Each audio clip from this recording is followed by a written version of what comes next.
Kita lanjutkan pembahasan kita tentang sekuritas hutang, yaitu tentang model bisnis dan penilaian. Kita akan membahas model bisnis dari pemilikan sekuritas hutang, investasi sekuritas hutang, dan bagaimana kita melakukan penilaian.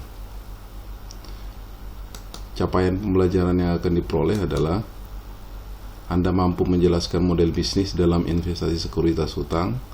Anda mampu mengklasifikasikan investasi dalam sekuritas hutang sesuai PSAK nomor 71 dan mampu menerapkan akuntansi untuk pengukuran kos diamortisasi, kemudian juga mampu menerapkan akuntansi untuk pengukuran menggunakan nilai wajar melalui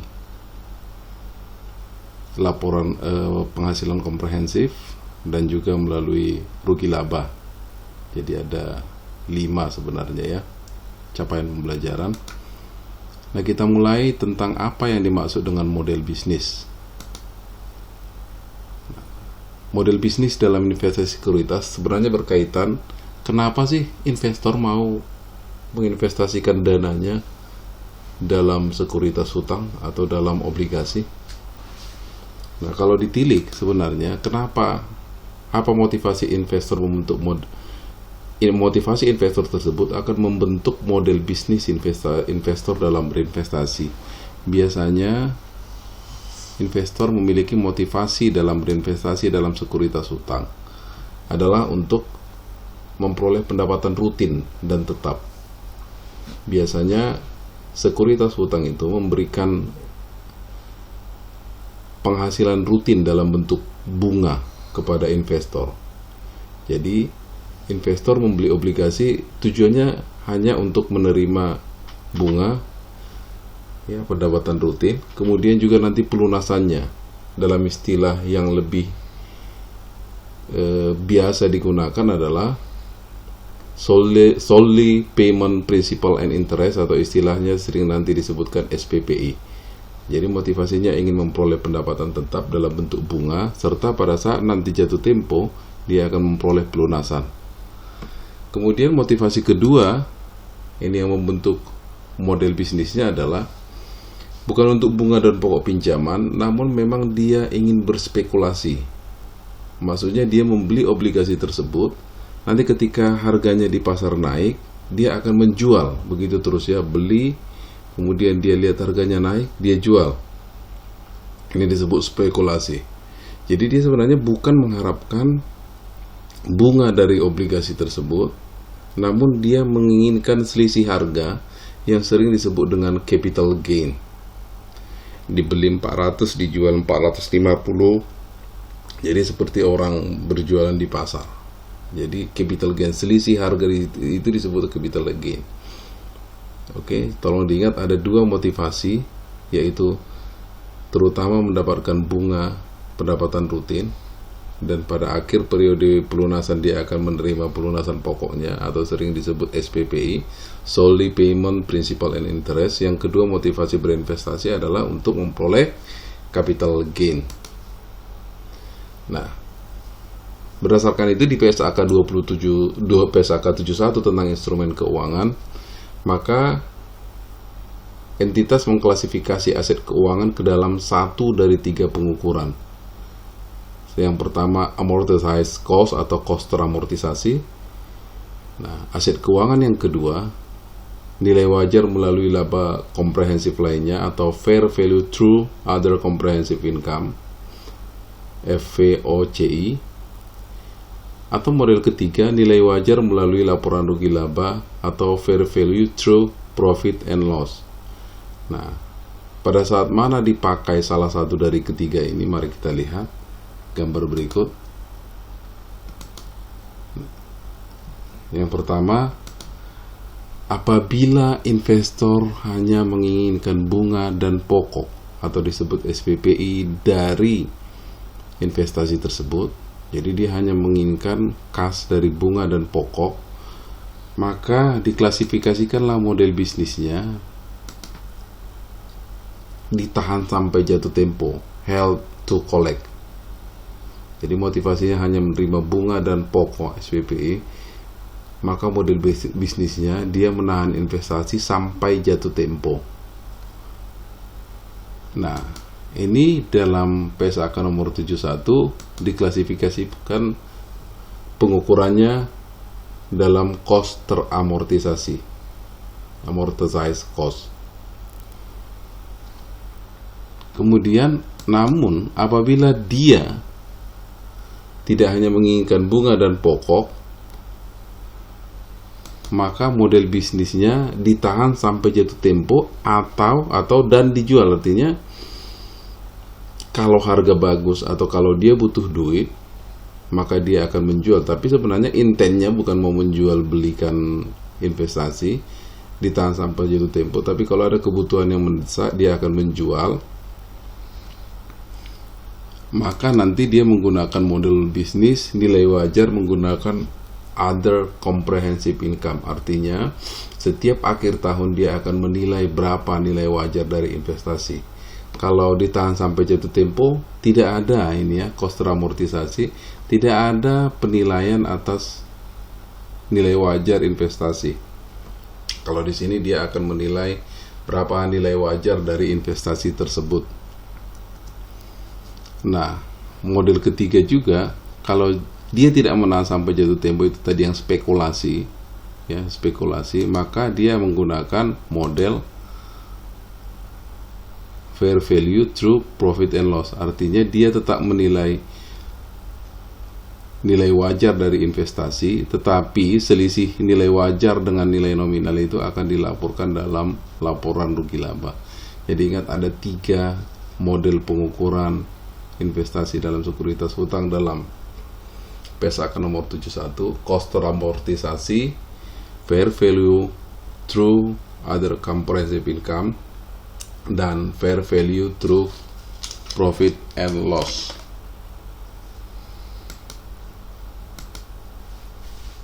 Kita lihat yang pertama, model bisnisnya investasi ditahan sampai jatuh tempo atau held to mature. Seperti yang dikatakan tadi, pengukurannya ini menggunakan model cost teramortisasi. Kita lihat bagaimana itu dalam contoh saja. PT Tutur pada tanggal 1 September 2018 membeli obligasi PT Tinular senilai 10 juta, berbunga 10% dan bunga diterima setiap 6 bulan, tanggal 1/9 dan 1 Maret. Bunga pasar untuk obligasi yang sama adalah 8%. PT Tutur bermaksud berinvestasi sampai obligasi jatuh tempo atau 5 tahun. Nah, kalau kita lihat, PT Tutur ini memiliki motivasi atau model bisnis berinvestasi mengharapkan bunga, dan pada saat jatuh tempo nanti mengharapkan pengembalian investasi. Hanya itu. Nah, kemudian bunga diterima 2 kali dalam setahun, artinya dalam 5 tahun dia akan menerima 10 kali bunga, atau sering disebut periodenya 10. Kemudian setiap menerima bunga, ini kan 10% ini per tahun, berarti setiap 6 bulan dia hanya menerima 5% bunga. Oke. Nah, kita lihat, hitung nilai realisasi obligasi dan kurs obligasi. Nilai realisasi obligasi sudah diteraskan minggu lalu. Buat pencatatan pengakuan investor atas investasi obligasi, penerimaan bunga, amortisasi, dan bagaimana mencatat di akhir tahun melalui jurnal umum. Kita lihat nilai realisasinya. Ya, ini nilai faktornya. Ini. Kemudian kali nominal obligasi. Nilai sekarangnya 6755642. Kemudian nilai sekarang dari anuitas bunga. Kita cari present value annuity faktornya dikali bunga nominal. Nilai sekarangnya adalah 4.055, sehingga nilai realisasinya adalah 10.811.090 rupiah. Nah, agio obligasinya adalah 108, atau sering disebut kursnya 1,08. Kita lihat bagaimana investor mencatat ini. Nah, saat memperoleh obligasi, didebitkan investasi dalam sekuritas hutang pada kas itu tanggal 1 September 2018. Ini sesuai dengan perhitungan kita menggunakan nilai sekarang tadi. Kemudian saat akhir tahun, ada bunga berjalan. Bunga berjalan mulai 1 September sampai dengan 31 Desember. Artinya kenapa disebut berjalan? Karena memang dia belum tanggal realisasi, tapi bunganya sudah harus dicatat sebagai pendapatan bunga. 4/12, 4 bulan dari 12 bulan, dikali 10% tingkat suku bunganya setahun, dikali nilai nominal, maka didapatlah 333.333. Kita debitkan piutang bunga, kita kreditkan pendapatan bunga. Ini accrualnya. Kemudian, ingat, setiap mencatat pendapatan bunga, kita harus melakukan amortisasi pendapatan bunga. Ya, amortisasi. Nah, karena ini investasinya agio kondisinya atau di atas nominal, ya. Jadi yang kita amortisasi adalah kelebihannya itu, yang 811.090.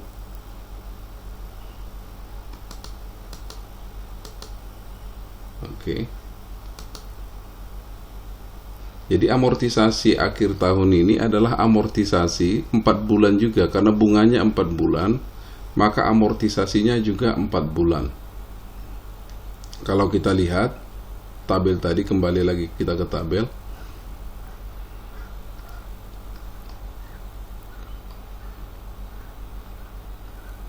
Ini ya.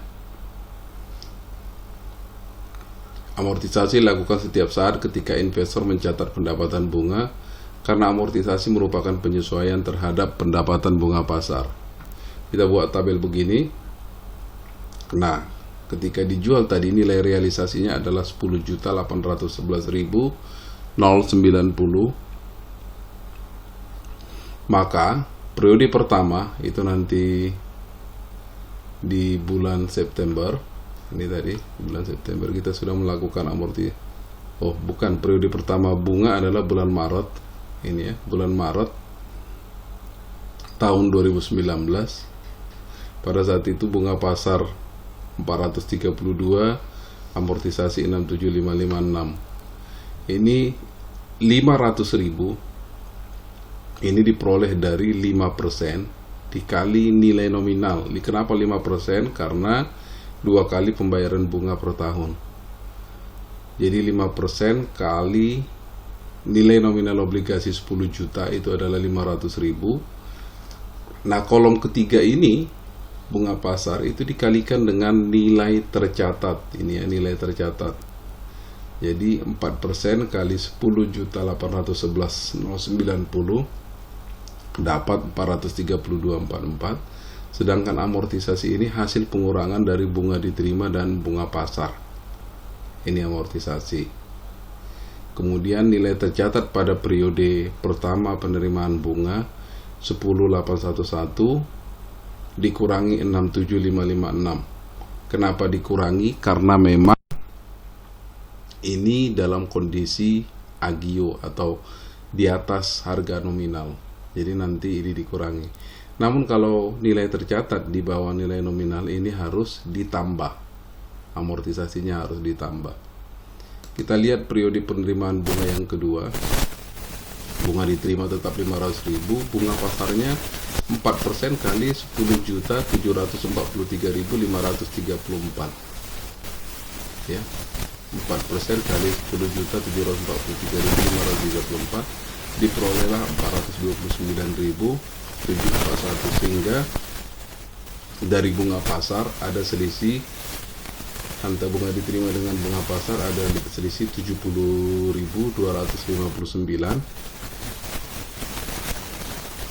Nah, ini juga dikurangi dari 10.743.534.